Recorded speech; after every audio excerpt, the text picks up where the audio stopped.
رسوله محمد وعلى آله وأصحابه أجمعين. Allah Subhanahu wa Ta'ala Qur'an-ı Kerim'de aytadi, Al-Ankabut surasida 56 oyatdan 59 oyatga xatlik. Ya ibadiyallazina amanu. Ey iman keltirgan bandalar. Inna ardi wasi'a. Haqiqatda mening yerim keng deydi Alloh Taala. Fa iyaya fa'budun. Menga gina ibodat qilg'iz. Ya'ni qayda gina bo'lmayk, narsa nashlamik, shuni bildirga kerak. Butun yer Allah Subhanahu wa Ta'alaniki. Qayda ginasi biz bo'lmayk, bu butunsi Allah Subhanahu wa Ta'alaniki. Shunga qayda gina bo'lmay, qayga gina bormaysan, halal yo'l bilan rizq top, ham Allah Subhanahu wa Ta'ala ibodat qil.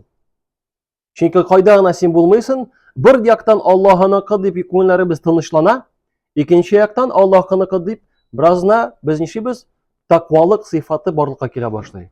Chunki qayda gina sen bo'lmaysan, Alloh Taala ko'ra, seni bila, ham biz Allohga ayta olmaymiz. Bizning yerimiz ibodat qilarga bo'lmadi deb ayta olmaymiz. Chunki butun yer qayda gina sen bo'lma, menda bo'l, Qozog'istonda bo'l, O'zbekistonda bo'l, butun yer Alloh Subhanahu va Ta'alaniki. Qayda tilaysan shunda ibodat qil, qayda bo'lasan shunda ibodat qil, qayda bo'lasan shunda rizq top, lekin rizqingni halal yo'l bilan top. Ne uchun? Narsaga bu? Narsa natijada bo'la. Alloh Subhanahu va Ta'ala davom etadi. Kullu nafsin za'iqatul maut. Har bir nafs o'limini tatiyashaq. Mana uchun, ne uchun? Mana ne uchun? Qayda sen bo'lma yer sharында, sen shuni bil, vaqtin kelgach sen bu dunyodan ketasan. Bir sekundga ko'proqda, bir sekundga azroqda sen yashamaysan. Bu dunyodan ketasan, vafot bo'lasan. Shuning bilan bo'lsa yara endi вроде. Narsa tilaysan shuni ishlaysan shekilli. Lekin Alloh Taolo bu oyatda davom etadi. Summa ilayna turja'un. O'lu bilan bitmish ol. Ondan so'ng de sen bizga o'zimizga qaytasan deydi Alloh Taolo. Bu faqat o'limgina bo'lsa u bir xil. Amin bunda o'lib Alloh Taolo kelib qaytasin bet. Ko'p kishi shunday o'ylaydi. Yashimda vafot bo'lganda bu dunyodan ketdimda, bir narsa bo'lmish shekilli. Shuning bilan yashay, shuning bilan turmushim tuziy, shuning bilan rizqim topa, shuning bilan g'ibodatni qilmay. Alloh Taolo aytadi, yo'q. O'limdan so'ng hali siz bizga qaytasiz deydi. Thumma ilayna turja'un. Ham natija qiziq bo'ladi endi. Vallazina amanu va amilus solihati. Shularni kim iymon keltirdilar, izgilik qildilar. Allohga narsa ketadi.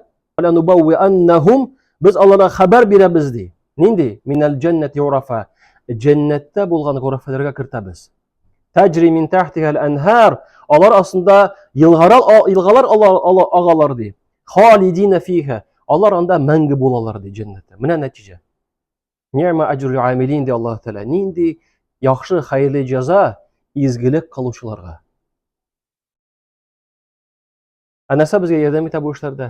Allazina sabaru va ala robbihim yatawakkalun. Shularni kim sabr etdilar, ham Allohga tavakkal qildilar. Shunga qaydan biz bilan bo'lmaylik. Yer Allohniki. Bu dunyoga ketamiz. Ketgandan so'ng o'lim bitmay, o'lim bilan bitmasi bitmay. Alloh taolo oldida kelib bosamiz. Bundan tashqaridoshlarim kim Allohga g'ibodat qildi, itoatli bo'ldi ekan, u bit itoatlik Allohga bildiruv bir yoqdan, ikkinchi yoqdan izgilik qilasin, itoat qilasin, u senga igilik bilan bu dunyoda o'ziga da qayta, ham albatta oxiratda. Ham senga shunda yordam eta, sabrlik bilan Allohga tavakkal. Bir yoqdan ular bizga yordam etadilar, ikkinchi yoqdan turmushimizni yengillaydilar. Sabr etsan, gunoh qiluvga, gunoh qilmaysan, sabr etasan, shunday bet. İzgilik qilanda sabr etasan. Albatta siz o so'zlarni bilasiz. Qay bir g'alimlar aytadilar narsa, deb izgilikning og'irligi ketadi, lazzati ham savobi qoladi. Ya'ni sen bir izgilikni qilasan doimiy ravishda. Boshlab jibaraganda yengillik shekilli. Biroz vaqt o'zada og'ir shekilli bo'lib boshlaydi. Ne uchun? Chunki shayton ishlay boshlaydi. Chunki Alloh Subhanahu va Ta'ala davomli ishlarni yaratadi. Alloh yaratgach albatta shayton tirishar nisharga, u izgilikni turmushini olib o'tirgan. Ağırlık his kirta boshlaydi, ağırlık hisini kirta boshlaydi o'zingga. Ham albatta, alimlar aytadilar, albatta, biroz ağırlı bo'lsa, u normal hal u bo'lirga mumkin. Izgilikning ağırligi keta, narsa qila, savobi ham lazzati. Шуңа күрә бер яктан сабыр итәсен, икенче яктан сабырлык үзеңә менә бу дөньяда да ярдәм итә һәм киләчәктә дә. Гаиләдә булсынмы, әнин, әтиң белән булсынмы, картайган хәлдә әлбәттә сабырлык кирәк, кайдыр әйтмәскә, эндәшмәскә, кайдыр әйтмәскә һәм сабырлыкны кайбер чакларда кеше дөрес аңламый. Сабырлык ул, кардәшләрем, эндәшмәү генә түгел, эшләмәү генә түгел. Сабырлык ул шул вакытта була, кайчан син Аллаһ биргән ниъмәтләрне нинди генә очрак булмасын, нинди генә син эмоциональ хәлең булмасын, нинди дә җирдә син булмыйсың. Әгәр дә син Аллаһ биргән ниъмәтне хәлләр рәвештә эшләтәсең. Менә ул сабырлык дип атала. Син мәсәлән эчәсең килә. Нәрсә эчәсең? Сабыр итсәң су эчәсең. Сабыр итмәсәң кеше арак эчәргә мөмкин. Ачуың чыкты. Сабыр итсәң эндәшмисең. Пәйгамбер Мухаммад саллаллаһу алейһи ва әйткән шикелле эшлисең. Тәһарәт аласың, эндәшмисең, тырышасың, сабыр итәргә. Инде сабыр итмәсәң гөнаһ кыласың. Саран була аласың. Саранлык ягыннан хис ул әлбәттә кайбер кешеләрдә бар. Саран булып, син гаиләңә ризык бирмәскә мөмкин. Бу гөнаһ була әлбәттә. Чөнки алар хакларын үтәмәсәң, малың була торып, бу исендә җаваплылыкны үтәмәгән буласың. Икенче яктан, саранлык хисен изгелеккә җибәрсәң, савап булырга мөмкин. Ничек без изгелеккә җибәрәбез? Намаз вакытында. Син намаз укыганда, мәсәлән, әгәр дә универмаг турында, машина турында, яисә намаздан соң нәрсә эшлим дип уйлап торсаң, син изгелекне шайтанга биреп барасың. Изгелең төшә бара. Менә шунда саран булырга кирәк, изгелектә. Әгәр дә син беләсең, теге кешегә ярдәм итәргә кирәк, ашыгып, үзеңә ярдәм итәргә кирәк, башка кардәшең барып ярдәм иткәнчегә кадәр. Абу Бакр белән Умар искә төшерәм. Умар ибн Хаттаб шатланды иде бер көнне, тапты бер мухтаҗларны, һәр тизрәк барам ди, алып киләм дигәч ризыкны, барып алып килү булды. Инде тегендә шул ий янында уже ризык басып тора икән. Кем алдарак китте? Абу Бакр радиллаһу анһу. Шул вакытта Умар ибн Хаттаб әйтә: "Умар, Абу Бакр, синнән алдан барып булмый" ди.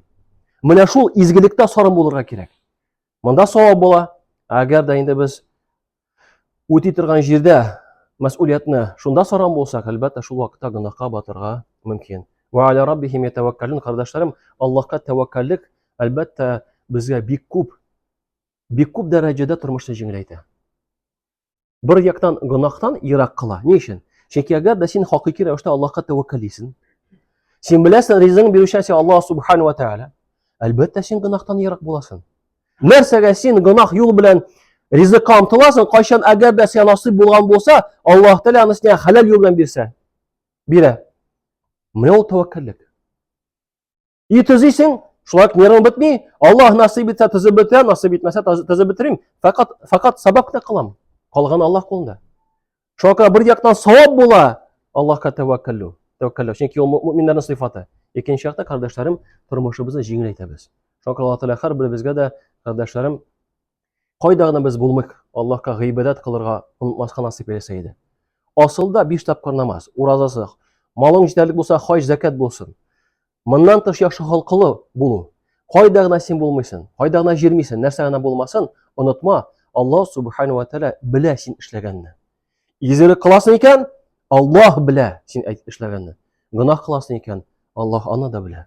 Шуңа күрә гөнаһтан ерак бул, Аллаһ кушканча яшә. Субханака Аллаһу бихамдик, ла илаха илля анта астагфирука ва атубу илейк.